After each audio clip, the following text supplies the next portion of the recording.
Welcome back. For this module, we're going to be exploring the approval process for a submitted event. Last module, we discussed how to create an event by visiting the umc.org/calendar page, clicking on the Add Event, and submitting this form. So what happens to the data that is submitted via the Add Event form? Well, to see that, we're going to log into the backside of Sitecore. Upon logging in, you will be directed one of two different places. If you're a site admin, you'll be greeted by this page, which is called the Launchpad. The Launchpad gives you direct access to all the different applications available to you in Sitecore. If you're not an admin, you'll be taken to the desktop, which actually, in my opinion, it's a better user experience in general. It offers more flexibility and it's much more similar to a standard Windows or Mac environment. It's called the desktop because of those similarities, and if you'll notice down in the lower left corner, you have the Sitecore logo. It's a lot like the Windows Start button. When you click it, all of those applications that were on the Launchpad are available to you. Now I'm going to show you how to find the specific event that was just submitted. Alright, so reporting tools. Here is an application that allows us to track activity on the site through forms and other triggers. We're going to click on reporting tools, and from that menu we'll go to PowerShell reports, taking a second for some reason, UMC, and events for review.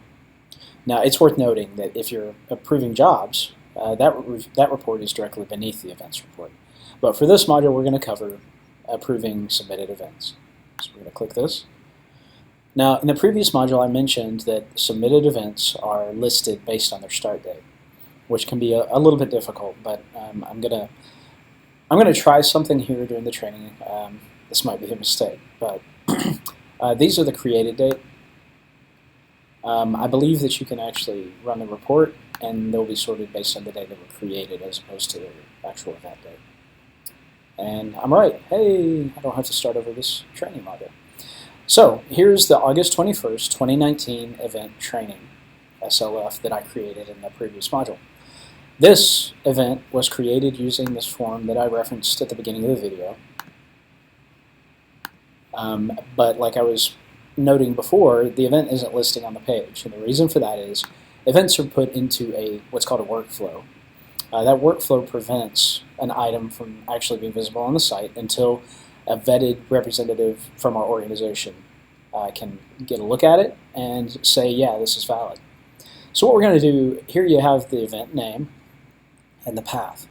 If you double click on this path, that will take us to the actual event within Sitecore, meaning it will take us to a place where we can publish or not publish it. Okay, so just a quick tour. If you've been through any of the other training, you're probably familiar with the file tree over here and the ribbon across the top.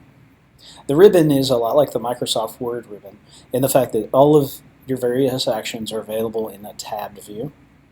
So predominantly for this action we're going to be in two places. One is review and the other is publish.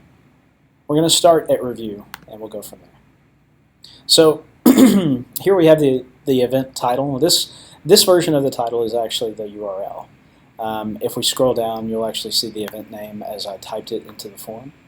What you're wanting to do is two things. One, note the yellow ribbon here that says if you publish now, the selected version will not be visible on the web because it is not in the final workflow step.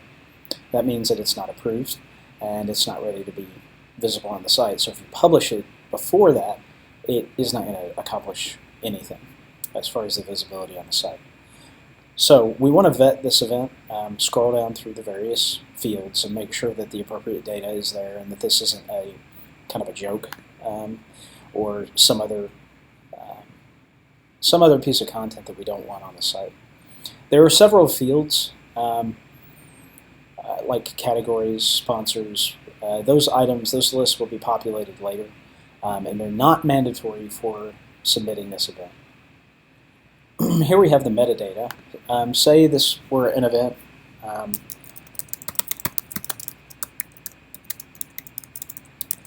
meta descriptions and keywords, they predominantly benefit search engines. Again, they're not mandatory fields, but they can help make this more visible to bots, the good kind.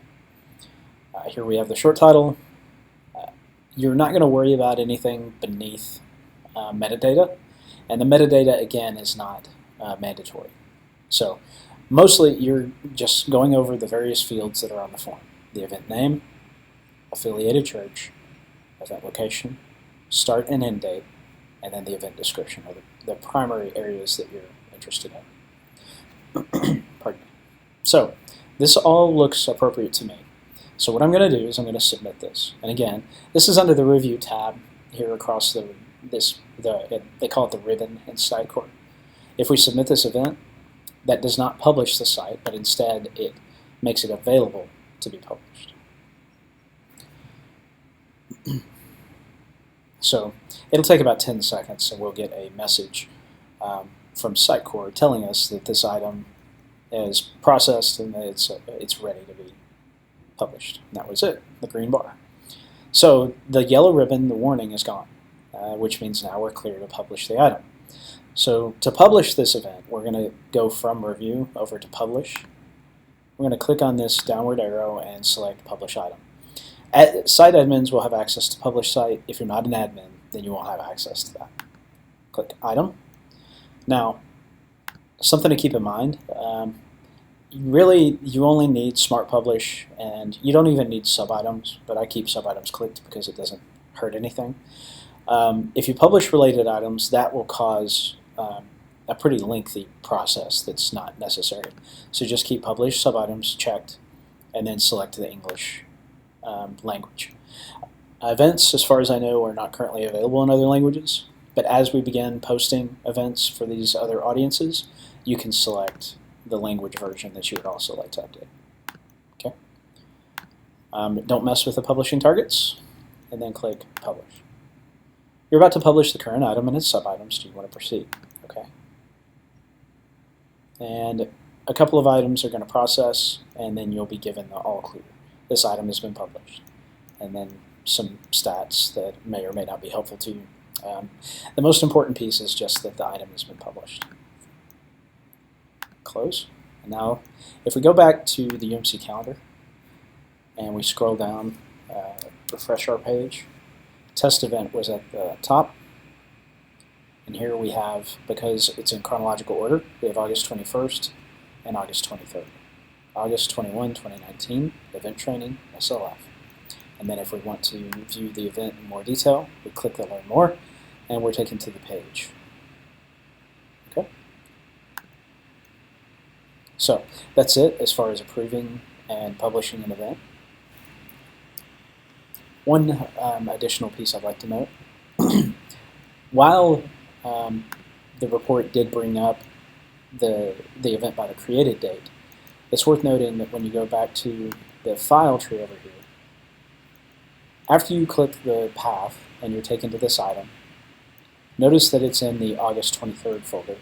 That's because, again, these are organized by their date, the date of the event, and not the creation date. So if for some reason you need to find the event in the file tree, you're going to be looking for the actual event date. Okay, that's it.